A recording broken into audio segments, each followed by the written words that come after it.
Ok, então começando mais uma aula, né? A nossa terceira aula sobre concorrência perfeita. Vamos dar continuidade, então, à análise desse mercado. O que a gente viu até aqui foi o processo de otimização, né, do lucro em concorrência perfeita. E fizemos análise também das questões que envolvem o curto prazo em relação a se a empresa deve se manter ou não no mercado, mesmo com prejuízo. Ok? A gente vai retomar isso, né? Vai analisar essa questão de um ângulo um pouco diferente nessa aula e estender um pouco mais a nossa análise em relação a variáveis que possam nos dar informação, né, sobre o processo produtivo e o mercado de concorrência perfeita.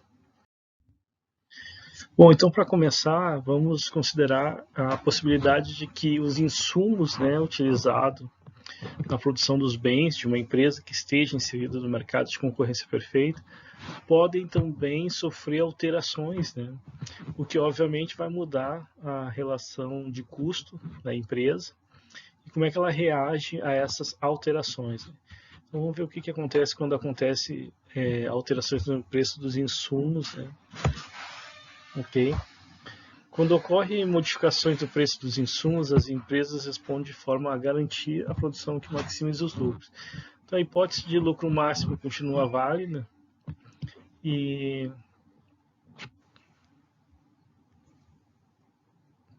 aqui significa que a empresa vai ter que tomar todas as suas decisões para garantir que o máximo de lucro possível seja alcançado. Então, o que acontece se aumentar o preço de um dos insumos de produção? Nesse caso, como eu falei para vocês, os custos vão aumentar, né? E para nós isso vai se refletir através do custo marginal. O custo marginal também é importante para a decisão da firma de tomar a produção que vai maximizar o lucro, assumindo então que isso ocorre quando o preço é igual ao custo marginal, a gente tem esse nível de produção inicial, digamos assim. Então, no processo de otimização, a empresa maximiza o lucro quando o preço é igual ao custo marginal. A gente já provou isso, né? E quando tem um aumento dos custos de produção, significa que essa curva de custo marginal ela vai se alterar. Ela vai subir, digamos assim, né? O que demonstra um aumento de custo. Então, o aumento do preço dos insumos provoca, claro, necessariamente um aumento do custo marginal. Então, é esse deslocamento que a gente vai ter no custo marginal, ok? Necessariamente, a empresa continua com o processo de otimização de lucro, então ela vai agora assumir um preço a um novo nível de custo marginal, que está muito maior. Então, com o aumento de preços dos insumos, o custo marginal se desloca para a esquerda, provocando uma queda na produção de Q0 para Q1. Então, a resposta da empresa é produzir agora nesse novo ponto, onde está Q1 estrela, né? Que nesse novo ponto ela maximiza o lucro, ok? Por quê? Porque respeita aquela condição na qual o preço é igual ao custo marginal. Vamos supor que ela não faça isso, né? Vamos supor que ela resolva manter a quantidade zero estrela, que era a quantidade que ela maximizava o lucro antes do aumento do preço dos insumos. Nesse caso, pessoal, a gente vai ter o seguinte: a gente vai ter que ela vai acabar tendo um nível de produção na qual seus custos marginais vão superar o preço. Ou seja, caso o produtor insista em manter a produção em Q0, o preço vai ser menor que o custo marginal 1, que é o novo nível de custo marginal, a nova estrutura de custo marginal. E é isso, claro, a gente já viu, vai provocar queda dos lucros, né? O que não é o que a empresa quer. Então, necessariamente, ela vai ter um lucro menor em Q1 estrela, mas mesmo assim ela vai estar maximizando o máximo de lucro que ela tem, dado essa nova estrutura de custos.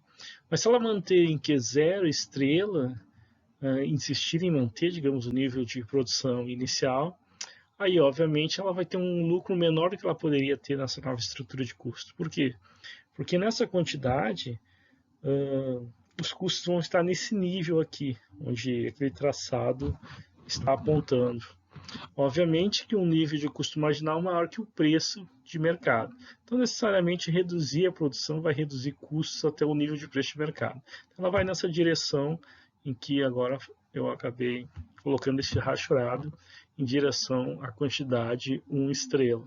Ou seja, é mais produtivo para o produtor reduzir, então, a sua produção até a quantidade que maximiza o lucro, tendo um custo marginal menor e tendo o máximo lucro possível, dado essa nova estrutura de custo com preço maior. Ok, pessoal? Beleza?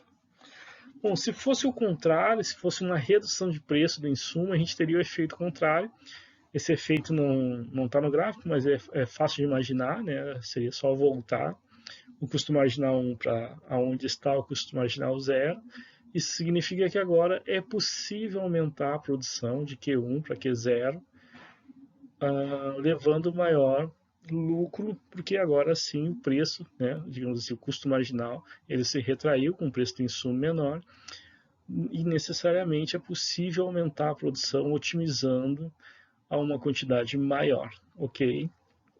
Então a ideia é essa, se a firma responde a lucro, ou seja, se ela realmente busca o máximo de lucro possível, ela vai responder a preço do insumo, ou seja, a variação do preço dos insumos vai ter uma resposta da firma a isso, e a resposta sempre é contrária à elevação do preço, por exemplo. Se aumentar o preço do insumo, provavelmente a firma vai reduzir a sua produção por conta do aumento de custo, ou se reduzir o preço dos insumos, ela vai aumentar a sua produção, dado que agora os custos são menores. Então, essa é a resposta esperada da firma que maximiza o lucro. Responder sim aos custos, né, e não acabar ocorrendo perdas do processo produtivo, caso você não responder a eles. Então, uma firma deve estar atenta a isso, tá? Porque os insumos, e aí a gente pode botar qualquer fator, né, de produção, na verdade, que venha a variar com a produção, pelo menos no curto prazo, né, em que ocorra alterações de preço, né, e aí a firma vai ter que sempre levar em consideração a sua estrutura de custo para tentar tirar o máximo de forma mais produtiva possível, ou seja, maximizando o lucro. Bacana.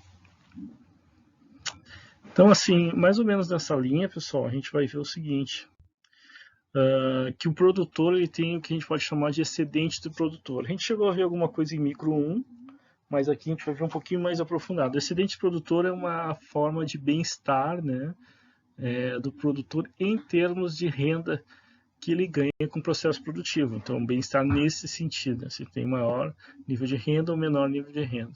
A gente fez uma análise semelhante e vai retomar ela mais adiante, que analisa essas questões dos excedentes, tanto do produtor quanto do consumidor, mas agora aqui a gente vai se ater somente à questão do produtor e como um produtor inserido, né, no mercado de concorrência perfeita sofre ou pode calcular, digamos assim, o seu bem-estar em termos de renda econômica no processo produtivo na qual está inserido no mercado de concorrência perfeita.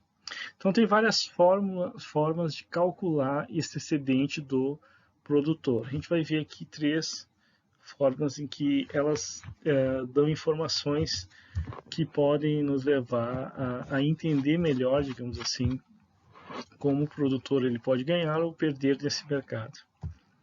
Bom, a primeira fórmula de cálculo, digamos assim, é a diferença entre o preço e o custo marginal. Então a gente já viu, né, que, claro, ele vai maximizar o produtor sempre que o preço for igual ao custo marginal. Então o custo marginal ele dá uma boa ideia de qual vai ser o nível de produção.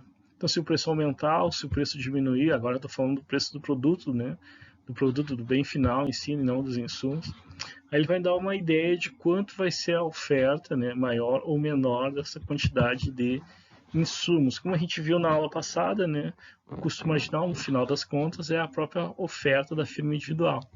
Então, se o preço subir, ele vai responder conforme sobe o custo marginal, a quantidade que ele vai produzir. Então, o excedente do produtor pode ser definido como o ganho econômico de curto prazo da firma com a receita das vendas descontada dos custos diretos com a produção. Então, é isso aí. É curto prazo porque é exatamente essa ideia, né? O que você ganha com o processo produtivo, ou seja, com a receita das vendas ok? E claro, considerando os custos, ou seja, descontando, né, esses custos, qual é o ganho líquido, digamos assim. Alguém poderia dizer, mas isso é o lucro. Bom, a gente vai ver que é semelhante, mas não é a mesma coisa. Assim. O excedente do produtor não considera, por exemplo, o investimento inicial. Eu já estou até adiantando, né? Mas a ideia basicamente é essa. Né? E não considera o investimento inicial, é somente o ganho com a produção atual, com a produção corrente. Essa seria uma ideia, uma definição um pouquinho mais precisa. Mas vamos ver melhor isso. Então, o excedente do produtor pode ser obtido através da diferença entre o preço e o custo marginal, que vai ser esse nosso primeiro método que nós vamos ver agora aqui. Ok? Então, vamos ver. Bom, aqui a gente tem então a análise gráfica, né? Nosso preço igual a receita marginal. E aí temos o nosso custo marginal, claro que é através dele que a gente vai calcular essa primeira forma de calcular o excedente do produtor. E aqui a quantidade ótima que ocorre onde o preço é igual ao custo marginal, beleza? Bom, então o excedente do produtor, pessoal, vai ser essa área aqui, ó, tá ok? Que é a diferença entre o preço e o custo marginal, então é toda essa área que vocês estão vendo. Então, como o custo marginal é uma função contínua, né, para calcular uma área de uma função contínua, aí o excedente do produtor, nós precisamos necessariamente usar um cálculo integral, né? A gente vai só fazer um exemplo aqui. Então está aqui o cálculo integral, né, da região do preço menos custo marginal. Vamos integrar, ou seja, queremos ter o cálculo da área que vai de 0 a Q estrela, tá? Então essa integral é uma integral definida de 0 a Q, ok? O resultado dela, então, vai ser P vezes Q, que a gente está, na verdade, integrando em relação a Q, né? Menos custo total. Bom, menos custo total, pessoal, porque o custo marginal, obviamente, é a derivada do custo total em relação ao custo marginal, e a sua integral, necessariamente, é o próprio custo total. Vejam que esse resultado está definido de Q a 0, ok? Só que é fácil ver que, em relação a P, né, a gente vai ter P vezes Q, porque P vezes 0 vai ser 0. Agora, em relação ao custo total, a gente precisa abrir aqui um parênteses para a explicação desse resultado. Em todo caso, eu vou dar o resultado primeiro e depois vem a explicação de como é que a gente chega a ele, né? Então, o resultado no final vai ser necessariamente a receita total menos custo variável. Esse vai ser o resultado dessa integral, ou seja, o cálculo daquela área ali onde está o excedente do produtor. O cara tá, mas da onde saiu uma receita total e um custo variável aí, né? Bom, a receita total é fácil ver porque P vezes Q é a própria definição, né, de receita total, nada mais é que o preço vezes a quantidade, então tá aí a receita total. E aí você poderia medir, como eu falei, se ela está definida de Q a 0, Q é uma variável que pode assumir qualquer valor, e 0 é 0, né? Então P vezes 0 vai dar 0, então fica só P vezes Q mesmo, que é a receita total. Agora, como é que o custo total vira custo variável? Bom, aí vamos analisar um pouquinho mais. O custo total definido em Q é o próprio custo variável, porque todo o custo variável, por definição, ele é o custo de produção daqueles insumos variáveis e não dos insumos fixos, né? Então, ou seja, aquilo que aumenta ou reduz na produção é o custo variável. Então, vamos ver o seguinte. Para entender melhor como a gente chegou nesse resultado, o custo marginal, como eu falei para vocês, e eu tinha explicado isso, né, é igual à derivada do custo total em relação à quantidade. Nada mais é o quanto varia o custo total em relação às variações da quantidade. Então, a integral, pessoal, do custo marginal é o próprio custo total. Legal? Tranquilo, porque afinal a derivada dele em relação à quantidade é o custo marginal. E vice-versa. Só que ele está definido de Q a 0. Então, a gente tem o custo total definido em Q e o custo total definido em 0, como se não tivesse quantidade nenhuma. Aí é fácil de ver que é o seguinte, o custo total definido em Q é o custo total em si. E o custo total definido em 0 é o custo fixo. Por que é o custo fixo? Porque quando eu não tenho nenhum nível de produção, eu ainda tenho custos, né? Independente da produção, independente de quê. E esses são exatamente o custo fixo, né? Aquele custo na qual eu tenho investimento inicial e tudo mais. Mesmo que eu não comece a produzir, eu tenho esse custo inicialmente, que é o custo fixo. Então, olha só, quando o custo total é definido em zero, ele é o próprio custo fixo. Então, o que eu tenho aí? Eu tenho o custo total menos custo fixo. Só que o custo total, no final das contas, ele é também composto de custo variável e custo fixo. O custo fixo está ali dentro. Então, no final das contas, nós temos que o custo total é o custo variável mais custo fixo. E nessa formulação aí a gente tem menos custo fixo, o que significa que um custo fixo corta com o outro. E aí só sobra o custo variável. Por isso que aquele resultado final ali, depois da receita total, que é o menos custo total definido entre Q e zero, nós temos como resultado o custo variável, que é o que sobra, né?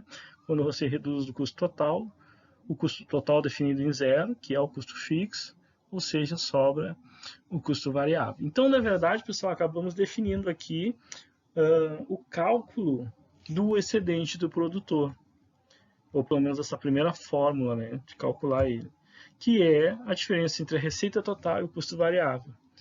No final das contas, claro, né, isso aí é toda aquela região ali entre o preço e o custo marginal do excedente produtor. Mas ele também pode ser atingido através dessa diferença da receita total que eu tenho com meus custos variáveis. E isso é o nosso excedente do produtor, então. Então vejam como eu falei para vocês que é o ganho de curto prazo do produtor. É a receita total que ele tem com o produto, menos os custos que ele tem imediato, né, com a produção desse produto. Legal? Ou seja, não está contido aí o custo fixo, aquele investimento inicial, a estrutura, tudo aquilo que independe da produção. É só o ganho que ele tem diretamente com a produção, descontado os custos que ele tem com esta produção em si. Bacana? Então isso me dá um excedente do produtor, o que ele ganha diretamente com isso, ok? Legal? Então essa é uma forma de ver o excedente do produtor. Como eu falei para vocês, tem outras, né? Tem mais duas outras formas de ver e que se agregam e que, obviamente, devem levar ao mesmo resultado. Então, vamos ver a próxima.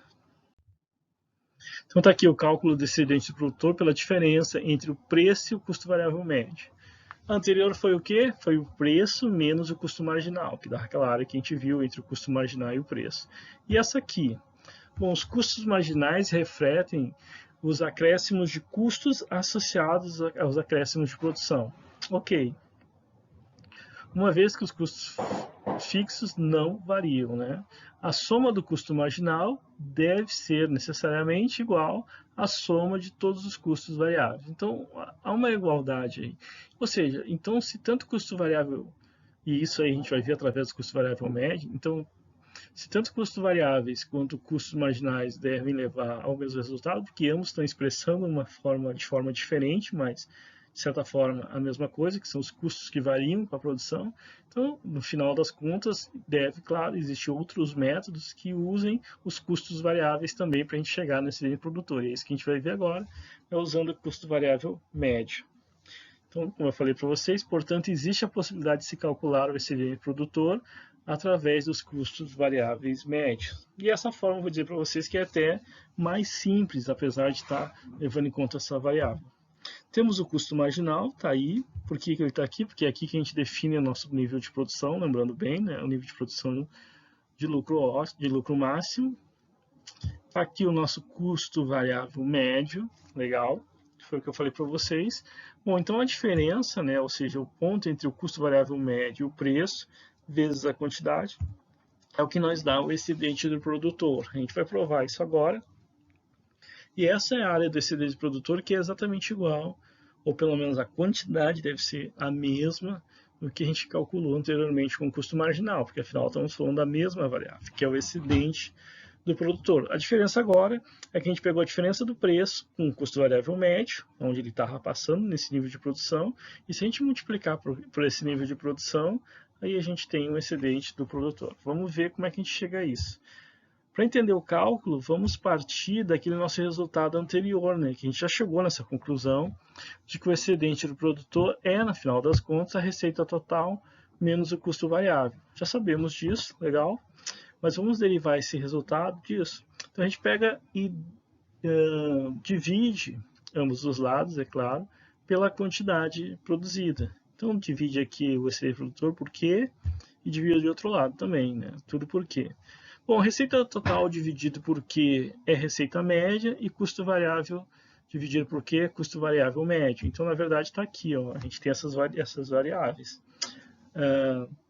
Receita média menos custo variável médio, que é o resultado dessa divisão por Q. A gente está fazendo uma média, né, em relação à quantidade, inclusive do excedente do produtor. Bom, pessoal, então o excedente produtor dividido pela quantidade é igual a receita média menos custo variável médio. A gente viu já nas aulas passadas que no caso de concorrência perfeita, a receita média é igual ao preço, né? A gente já viu isso acho que na primeira aula. Em termos de concorrência perfeita, a receita média é igual ao preço, assim como a receita marginal, como está no gráfico aí. Então é só substituir. Temos aí o preço menos custo variável médio. Essa é excedente produtor dividido pela quantidade. Aí fica tranquilo, né? É só você passar a quantidade multiplicando do outro lado, você já tem o excedente do produtor. Então, o excedente produtor, definido no ponto ótimo, né? Vai ser essa diferença entre o preço e o custo variável médio, né? Essa diferença vezes a quantidade ótima, ou vezes a quantidade produzida. Então tá aí, e aí isso aí é necessariamente aquele gráfico ali, né? Essa diferença entre o preço e o custo variável médio, multiplicando a quantidade, vai nos dar aquela área ali do excedente produtor que está no gráfico. Bacana? Legal? Então essa é a outra forma de se calcular, né, o excedente do produtor, ok? Que nos diz então os ganhos, né, de renda do produtor no curto prazo, os ganhos de renda referente à produção imediata, produção corrente, se quiserem também. Bom, aí tem uma terceira forma de se calcular também, que é, na verdade, que a gente já viu em micro 1, que a gente vai ver aqui também de novo, a gente vai tocar nesse ponto, que é o fato que é o seguinte, que o excedente do consumidor, da forma mais simples, que talvez até a introdução à economia vocês talvez tenham visto isso, é o fato que ele é aquela parte entre a oferta e o preço de mercado, né? Todo aquele triângulozinho inferior é o excedente do produtor. Bom, então deixaria de ser aqui também, né? Só que, obviamente, que aqui a gente já definiu a oferta do produtor individual na aula passada e ela é bem específica em relação a isso. Então, de certa forma, essa terceira forma de calcular, ela leva em conta tanto o custo marginal quanto o custo variável médio, né? E por que isso? Vamos lá. A terceira forma de encontrar a área que representa o valor total do excedente produtor é calcular a diferença entre o preço e a oferta da firma individual. Mas a questão é que a gente definiu já essa oferta da firma individual na aula passada. No caso de um mercado de concorrência perfeita, a oferta da firma individual é igual ao custo marginal entre o custo variável médio mínimo e o preço de mercado. Ou seja, e foi isso que a gente definiu na aula passada, no final da aula passada, que a oferta só existe enquanto o preço está pelo menos igual ao custo variável médio mínimo ou maior dele. Abaixo disso, ela fecha suas portas e sai. A gente viu isso, né? E outra coisa, o preço também é definido quando ele é igual ao custo marginal por uma questão de otimização do lucro, né? A empresa vai estar sempre buscando maximizar lucro, então ela vai estar sempre botando o seu nível de produção quando o preço for igual ao custo marginal. Então ela segue o custo marginal e o custo marginal, de certa forma, da firma individual acaba se tornando a oferta da firma, né? Ele inicia no custo variável médio mínimo e vai subindo conforme o custo marginal vai subindo.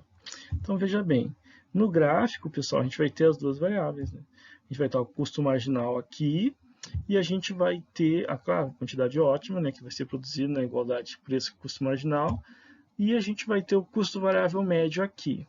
Bom, e onde é que está o custo variável médio mínimo? Bom, ele está bem aqui nesse ponto, pessoal. É nesse ponto que o custo variável médio é mínimo. Aí o cara vai perguntar assim, mas como é que eu sei que é nesse ponto, só porque eu estou vendo que ali é o ponto mais baixo do custo variável médio? Sim, graficamente a gente pode observar isso, né? Que ali é o ponto mais baixo, mas é claro que não dá para fazer isso sempre. A gente não pode chegar assim, esse é o ponto mais baixo no gráfico e vamos definir ele.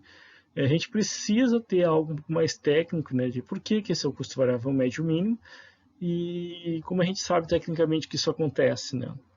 Bom, eu já vou explicar como é que a gente sabe que isso acontece, mas antes é exatamente nessa área, então, entre o custo variável médio mínimo e o que percorre o custo marginal até o preço, que é a oferta da firma, é essa diferença que nos dá uma área também que representa o excedente do produtor, ok? Então é só calcular então essa diferença entre o preço e a área da oferta da firma individual que a gente vai ter o excedente do produtor. Óbvio, né? Tudo aquilo que ela vende, né? A sua oferta vezes o preço vai dar no final o excedente do produtor, como se aprende inicialmente, né? Bom, mas aí vem uma questão, né? Mas como é que eu sei que o custo variável médio mínimo é aquele ali, que a oferta começa ali? Bom, eu sei que a oferta começa ali, pelo que a gente viu na aula passada, que um preço abaixo do custo variável médio, ele não cobre os custos de curto prazo, logo ele fecha, então não existe oferta. Ele vai estar sempre daquele ponto para cima, aí sim existe oferta, mesmo em prejuízo. Ou seja, vamos ver o seguinte, a derivada do custo total em relação à quantidade, nós já sabemos, né? Vai ser o custo marginal. Mas antes disso, né, sabemos também que o custo total se subdivide entre custo fixo e variável. Então, necessariamente, significa a derivada do custo fixo mais a derivada do custo variável. Só que tudo que é fixo, quando a gente aplica a derivada, uma derivada de uma constante, é o que, pessoal? É zero, né? Então, aqui também o custo fixo com certeza é uma constante, então a derivada dele é zero. E não sofre variações ao longo do tempo, essa é a questão. Ao longo da produção, desculpa. Aí, por isso que é zero. Aí, então elimina o custo fixo. Então, no final das contas, pessoal, a derivada do custo total é igual à derivada do custo variável, que é o custo marginal. Então, o custo marginal também pode ser expresso somente pela derivada do custo variável em relação à quantidade. Guardem esse resultado aí. Bom, a derivada do custo variável médio é um pouquinho mais complexa, um pouquinho mais só, em relação à quantidade, mas é interessante a gente ver aqui. Porque vai ser a derivada, e a gente sabe, né, que o custo variável médio é custo variável dividido pela quantidade, então vai ser a derivada do custo variável dividido pela quantidade em relação à quantidade. Ok, até aí tudo bem. Só que a derivada de uma razão como essa, né, do custo variável, que é função de Q, dividida por Q, que é a própria variável, né, vai ser uma derivação que leva em consideração a regra da cadeia. Vocês se lembram lá em cálculo 1, né? A regra, se não lembro, vão ter que lembrar agora, que é a regra da cadeia. A regra da cadeia é como a gente faz essa derivada, né? Vai ser a derivada do denominador vezes o numerador menos a derivada do numerador vezes o denominador, dividido por Q ao quadrado. Para facilitar, e a grosso modo, em bom português, ou popularmente, seria a derivada do de cima vezes o de baixo, menos a derivada do de baixo vezes o de cima, dividido pelo de baixo ao quadrado. Lembram disso? Essa ia ser mais fácil de gravar, né? A regra do quociente. Então, essa aí é a derivada da regra do quociente. O cara, pô, mas agora tem uma derivada um pouco mais complexa. Agora, não, mas o resultado acaba ficando simplificado. Vamos ver por quê.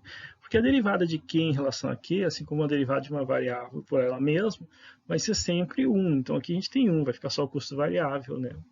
E a gente acabou de ver que a derivada do custo variável em relação à quantidade é o custo marginal. Ok? Por isso que a gente tinha esse resultado ali. Então, é o custo marginal vezes quantidade. Então, a gente vai ter um resultado um pouco mais simples, né? Que é o custo marginal vezes quantidade, menos custo variável dividido por Q ao quadrado. A gente pode cortar um dos Q, né? Tem dois Q ali, um multiplicando o outro, né? O Q ao quadrado. Então, a gente corta o custo de um lado, o custo marginal, corta o Q ali, e do outro, o custo variável. A gente pode botar o custo variável médio, que absorve um Q, né? Que seria o custo variável dividido pela quantidade. Então, fica assim. Soma aquele Q, que está multiplicando o custo variável, e o custo variável médio absorve um dos Qs, que divide o custo variável e se transforma em custo variável médio. Legal. Ainda sobra um Q ali embaixo dividindo, mas como vocês podem ver, essa é a condição de ótimo, né? Então a gente iguala isso a zero. Se a gente passar o Q multiplicando o outro lado, Q multiplicando zero é zero. Então só sobra custo marginal menos custo variável médio igual a zero. Aí fica simples de ver as condições, você simplesmente passa o custo variável médio que está negativo, passa positivo para o outro lado. O que a gente tem aqui, custo marginal é igual a custo variável médio. O que é isso? Essa é a condição de custo variável médio mínimo, pessoal. Tá aí, ó, o custo variável médio mínimo ocorre quando o custo marginal é igual ao custo variável médio. E quando que isso acontece? Quando cruza ali, ó, quando o custo marginal, aquela linha verde, desculpa, cruza a linha laranja, avermelhada, aquela linha laranja ali que é o custo variável médio. Aí você tem bem nesse ponto de cruzamento o custo variável médio mínimo, como está indicado ali. Ok, pessoal? E aí sim você sabe que a oferta, então, a gente fez isso só para identificar onde a oferta inicia, ela inicia nesse ponto. Esse ponto pode ser zero, ou seja, ele pode começar lá na origem, pode começar com um preço um pouquinho mais elevado, pode ser um. Claro, zero é se não tiver custo variável médio zero, é difícil, né? Mas você pode começar com um preço ali, sei lá, um preço um pouquinho maior. Mas o que eu quero dizer é que ele pode ser uma solução de cantos, não precisa estar no meio do gráfico. É isso que eu estou querendo dizer. Bom, tá aí o custo marginal igual ao custo variável médio. E aqui a gente pode rever, né? Ó, tem aqui o custo variável médio, custo marginal, onde é que eles estão se cruzando? Bem ali no custo variável médio mínimo. Agora sim, tecnicamente eu já sei, eu não posso simplesmente olhar para o gráfico, como eu falei para você, dizer, bom, começa ali onde o ponto é mais baixo. Bom, agora eu já sei, começa no ponto em que o custo marginal cruza o custo variável médio. Por quê? Porque eles, essa é a condição de mínimo, né? Essa condição de mínimo que o custo marginal é igual ao custo variável médio, exatamente no ponto em que o custo variável médio é mínimo. E aí com isso eu defino então, né, que a oferta da firma começa nesse ponto e vai até lá onde o preço bate no custo marginal lá em cima, né? Então toda essa areazinha ali, ó, é o excedente do produtor, a diferença entre o preço e a oferta da firma individual. E a oferta da firma individual nada mais é que aquele ponto até ali em cima, então aquela região, aquele traço vermelho ali seria a oferta, né? E ela continua, se o preço subir, ela vai continuar enquanto for o custo marginal. Essa é a ideia, né? Ok, pessoal, essa é a terceira forma de se calcular o excedente do produtor. Tem um exercício na lista que faz isso, né? Não sei se eu não botei esse exercício aqui, mas se não botei, vocês façam esse exercício de toda forma. Ok? Então tá aí a oferta da firma individual. E vamos comparar as três formas de cálculo. Mas antes disso, olha só. Vamos trabalhar essa ideia de lucro e excedente do produtor. Vejam que eles são semelhantes, mas, né, são diferentes com certeza, porque um leva em consideração a diferença entre a receita total e o custo variável, que é o caso do excedente do produtor, e o lucro, no caso, a gente já sabe, claro, né, é a diferença entre a receita total e o custo total. Então, tem esta diferença entre eles, e é crucial isso, né? Por quê? Porque no caso do lucro, pessoal, a gente sabe que o custo total ele é composto, né, por custo variável e custo fixo. Então, está descontando as duas coisas da receita. Já o excedente produtor só, como a gente viu, só desconta o custo variável, só aquilo que você gasta com a produção. Bacana? Mas veja bem, aqui essa diferença é exatamente o excedente do produtor. Essa parte, né, do lucro, então, receita total menos custo variável, é o excedente do produtor. Então, o excedente do produtor está contido, de certa forma, dentro do lucro. Né? Porque o lucro vai além, né? O lucro é que essa receita deveria, né, cobrir também os custos fixos, né, com investimento. Então, aí está, o excedente produtor está dentro, então, do lucro. Então, pode-se dizer que o lucro nada mais é que o excedente produtor menos o custo fixo, né? E se a gente isolar o excedente produtor em relação a essa situação, a gente tem que ele é o lucro mais o custo fixo. Bom, então quem é maior aqui? Quem é o maior? Com certeza, o excedente produtor. Por quê?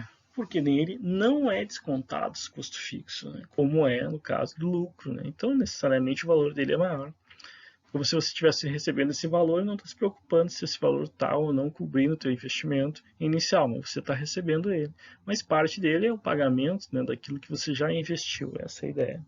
O excedente produtor, então, é essa análise mais imediata, né, o que eu ganho diretamente, já dada a estrutura que eu já tenho, tá? Só com aquilo que eu produzo, com aquilo que eu gasto imediatamente com a produção. Bacana?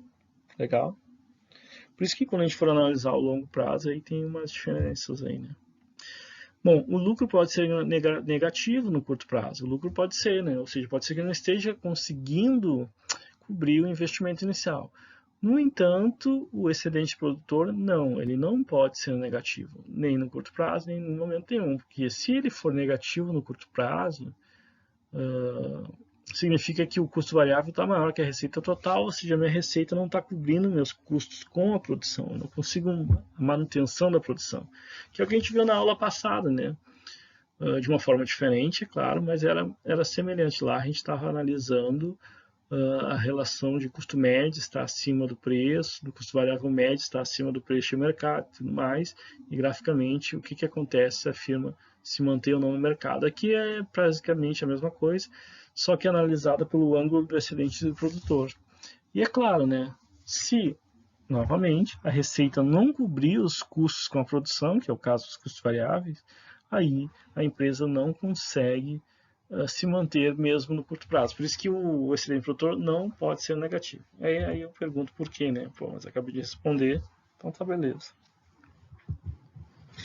Bom, comparando os três gráficos, estão eles aqui, botando de uma vez só, né? O que é o primeiro? Esse aqui é a esquerda, é aquele que é a diferença entre o preço e o custo marginal.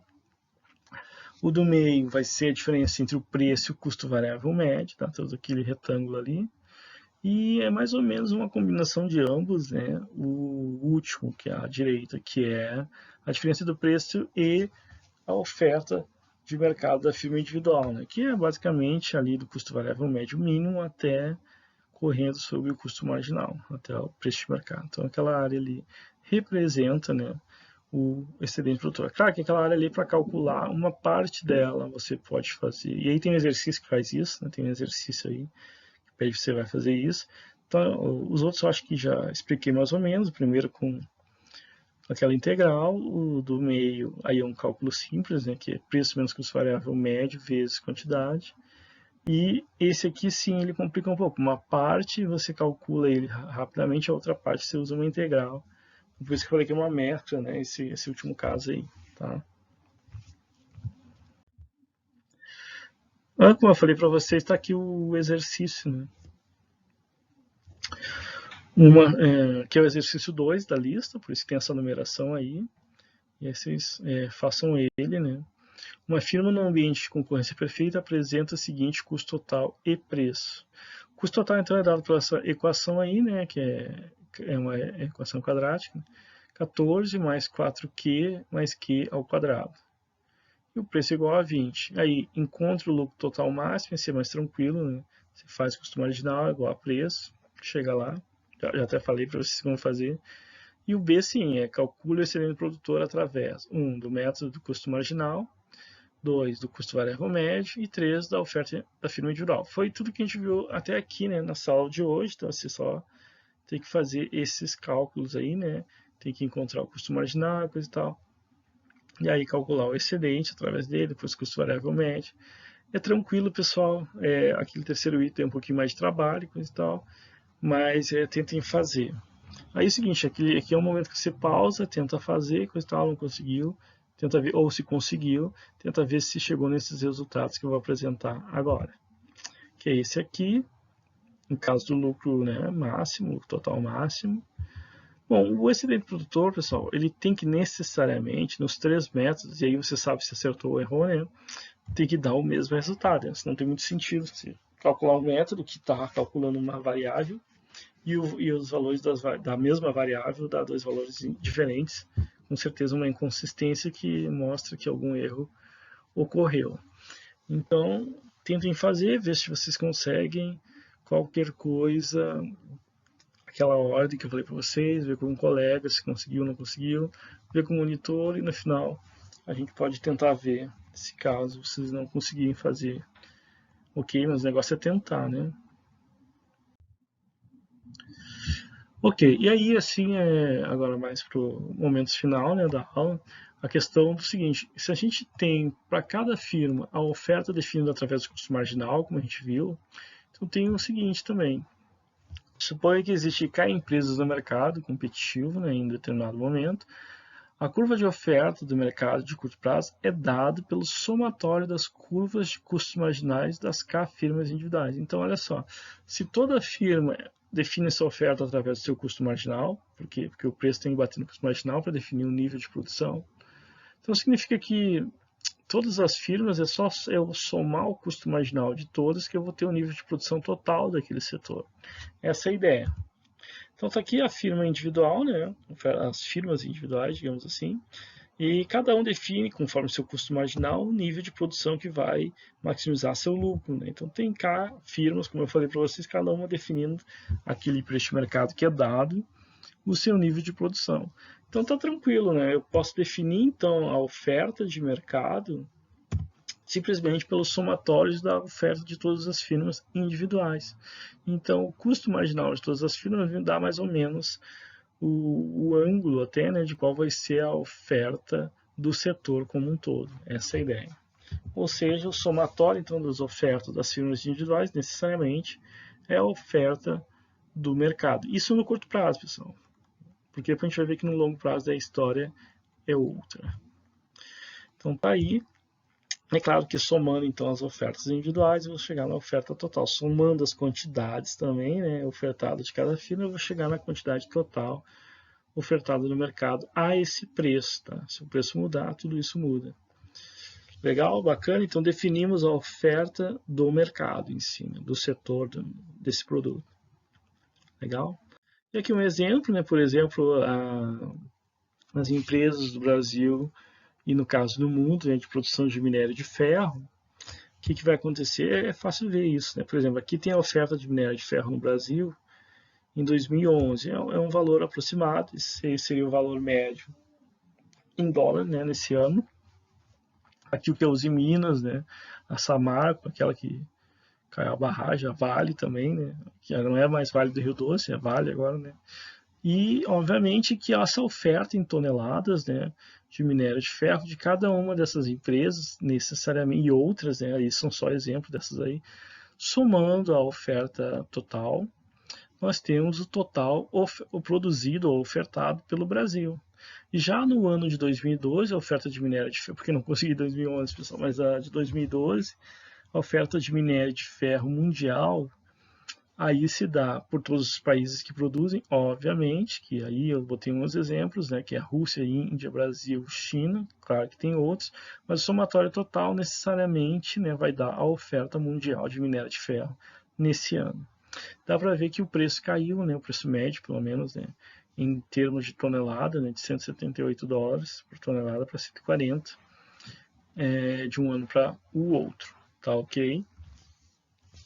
E claro que de um ano a gente está comparando o Brasil e as suas empresas, e no outro gráfico a gente está acompanhando os países, né, a sua oferta total e o mundo. Ok, e aqui eu botei só uma tabela, assim, por curiosidade, que é o seguinte, você pode ver que daí 2013, 2012, a produção e o preço, né? Não, o preço não, a produção total, né, de 2012, 2013, mas por que eu botei isso? Porque como teve aquela queda de preço, dá para ver que isso retraiu um pouco a produção de alguns países que até caíram, alguns países continuaram com uma produção relativamente estabilizada, como na China ali, um pouquinho maior, e basicamente o total estabilizou, assim, não chegou a cair, mas estabilizou isso provavelmente, que normalmente a tendência é crescer, né? Mas com a queda de preço teve uma estabilização, então freou, né, a oferta de um ano para o outro, tá? Por isso que eu botei essa tabela aqui. Com a queda de preço, então, em 2012 para 140 dólares por tonelada, a produção mundial começa a frear já em 2013. Se a queda de preço continuasse, eu não tenho essa informação aqui, provavelmente aí sim a gente teria uma oferta menor aí nos anos posteriores. Tá legal? Bacana. E aqui aquele vídeo, né, que eu costumo deixar para vocês no final de cada aula. Essa é a continuação daquele vídeo sobre valoração de serviços e ecossistemas, né? E agora é o segundo vídeo que fala sobre a classe de valores, muito, muito importante e interessante aqui. Então vou deixar esse vídeo com vocês. E com isso a gente termina então, né, essa aula, ok? Bacana, pessoal. Então, para todos aí um bom resto da semana e até a próxima aula.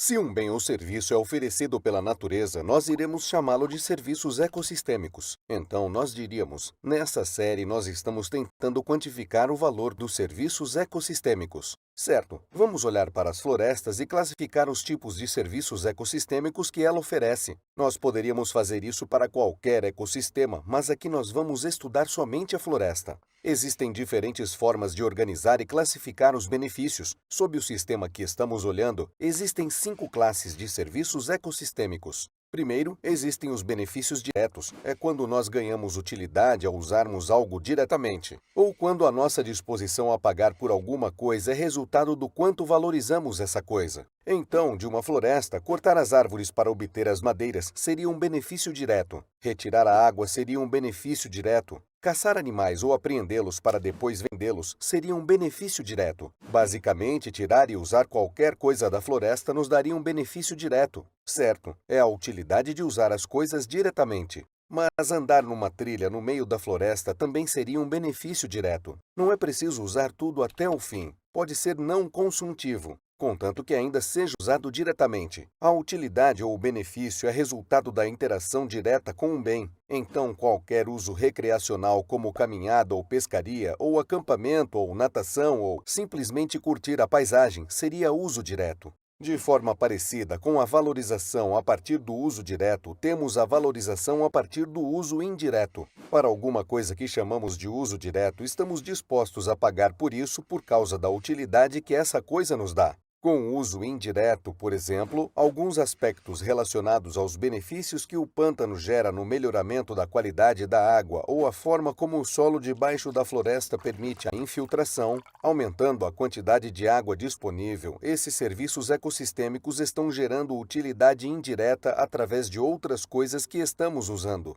Então, nossa disposição a pagar por eles depende do uso dessas outras coisas. Outros exemplos, se nenhum dos nossos cultivos requer polinização, então nós não valorizaríamos tanto as abelhas quanto valorizamos agora, apesar de as abelhas não terem mudado. Então, por exemplo, um manguezal na costa irá ajudar a diminuir os efeitos de uma tempestade, funcionando como uma pequena barreira contra os impactos do vento e da água. Isso permite que muitas produções humanas sejam mantidas, poupando uma grande quantia de dinheiro que, caso contrário, iria ser gasta na recuperação de danos. Florestas podem ajudar a prevenir a erosão do solo. Manguezais ajudam na prevenção da erosão nas áreas costeiras, impedindo que a terra caia no mar. Impedir erosões protege os recursos aquíferos de poluentes, protegendo o habitat dos peixes, entre outros benefícios. A retenção de água pelo solo ajuda a prevenir enchentes e ajuda a manter a água no seu devido lugar, diminuindo os malefícios das enchentes quando a chuva para, mantendo a água em movimento e não parada. As árvores podem ajudar a reduzir a temperatura de um microclima ao transferir energia do sol para as águas que evaporam. Além disso, faz sombra. E o carbono é capturado pelo solo, o que ajuda a reduzir os efeitos dos gases responsáveis pelo efeito estufa. As florestas são a casa de polinizadores responsáveis por um serviço vital para os fazendeiros. E, por último, companhias farmacêuticas frequentemente estudam e usam diversas substâncias naturais no desenvolvimento de remédios como aspirina e morfina, e fazendeiros e engenheiros genéticos farão coisas parecidas. Então, a diversidade de plantas e animais representa um insumo em produções como essas. E existem vários serviços ecossistêmicos que parecem se correlacionar com a biodiversidade que você pode pesquisar depois. Com serviços ambientais indiretos, nós nem sempre sabemos os efeitos que uma determinada ação terá. Por exemplo, na Índia, muitas pessoas não comem vaca porque elas são consideradas sagradas, mas existem muitas vacas no entorno. São os urubus e outros animais que comem as vacas. Nos anos 90, a população de urubus caiu de milhões para milhares. Isso acabou sendo atribuído a anti-inflamatórios utilizados no tratamento do gado, o que acabou sendo fatal para os urubus. As carcaças não comidas foram deixadas e acabaram poluindo os reservatórios de água. Os urubus foram substituídos por cães e ratos e outros animais cuja população cresceu exponencialmente. Mas enquanto os urubus possuem em seu organismo substâncias capazes de matar quaisquer organismos patogênicos, os cães e os ratos não, o que significa que eles são portadores de doenças. Cães mordem humanos, urubus não. Os urubus estavam essencialmente oferecendo um serviço sanitário com relação às carcaças. O ponto é que existem muitas interações envolvidas entre nós e o mundo ao nosso redor. Principalmente com os benefícios indiretos, nós não apreciamos ou nem mesmo tomamos conhecimento dessas coisas até que elas deixem de existir. Certo, usos diretos e usos indiretos são valores de uso, no qual o ecossistema está fazendo alguma coisa fisicamente, e nossa disposição a pagar reflete isso, mas existem também valores que não são de uso. Nesse caso, a disposição das pessoas a pagar é menos tangível. Primeiro temos o valor de riqueza. Qual deles você preferiria que as suas crianças ou que as próximas gerações herdassem? Um pântano ou um estacionamento? O valor de riqueza não é sobre qual dos dois tem o maior valor presente líquido. É sobre qual nos sentimos melhor em deixar como herança. É um valor de não uso. Então, em termos de floresta, uma comunidade local ou talvez uma comunidade aborígene principalmente, pode colocar muito valor em suas vidas e na forma como interagem com a floresta. Essa é a cultura deles e eles querem que essa cultura seja perpetuada para as futuras gerações. O valor de riqueza pode resultar de qualquer valor da floresta que a comunidade valoriza, caça, corte de árvores ou qualquer outra coisa. O valor de existência é um outro tipo de valor de não uso. O valor de existência é a utilidade ganha na satisfação em saber que alguma coisa existe, como baleias ou o Grand Canyon. Em termos de floresta, há a existência contínua de, por exemplo, a floresta amazônica, e a diversidade de espécies que ela abriga dá às pessoas valor além dos serviços físicos que ela oferece. E isso é verdade para qualquer floresta e espécie local também. É uma coisa não tangível, mas ao mesmo tempo ela gera transações financeiras reais, como por exemplo o dinheiro dado por pessoas a instituições de caridade que prometem salvar as baleias ou as florestas tropicais. Elas não estão dando dinheiro pensando nisso como um investimento ou um planejamento para as próximas férias. É uma disposição a pagar para viverem num mundo onde a floresta tropical existe. Por último, em algum lugar entre o mundo dos valores de uso e de não uso, temos o valor de opção. Valores de opção existem em alguns mercados. Por exemplo, vamos dizer que te oferecem essa casa a um determinado preço. Você pode não saber se você quer ou não quer a casa por alguma razão, mas essa oferta é limitada. Então você faz um acordo com um dono que te dá o direito de comprar a casa, digamos, daqui a 3 meses. Ele não vai vender para ninguém, mas você terá de pagar por esse privilégio. Quer você compre ou não a casa, você está disposto a pagar por essa opção. É o valor de ter a opção de usar alguma coisa no futuro. Em termos da floresta, isso poderia ser a opção de usar a floresta para caminhar, caçar, pescar ou mesmo a opção de usá-la como fonte de madeira no futuro. Basicamente, qualquer valor pode ser valorado pela opção de ter isso. Então, muitas pessoas estão dispostas a pagar para manter algo por perto, no caso de elas escolherem usar isso no futuro, principalmente se a mudança que virá for permanente. Teoricamente, a soma de todos esses valores resulta no valor econômico total, e podemos usar esse para comparar com qualquer outra que seja alternativa. Mas alguns desses valores são controversos, principalmente os valores de não uso. Achar o valor econômico total requer um trabalho enorme antes e depois de qualquer que seja a mudança, principalmente com um fluxo aparentemente interminável de benefícios indiretos. Então, ao invés disso, devemos olhar para os aspectos mais importantes da tomada de decisão e tentar focar apenas nas coisas que irão mudar. No próximo vídeo, vamos ver como escolher um determinado serviço ecossistêmico para enfocar no seu estudo.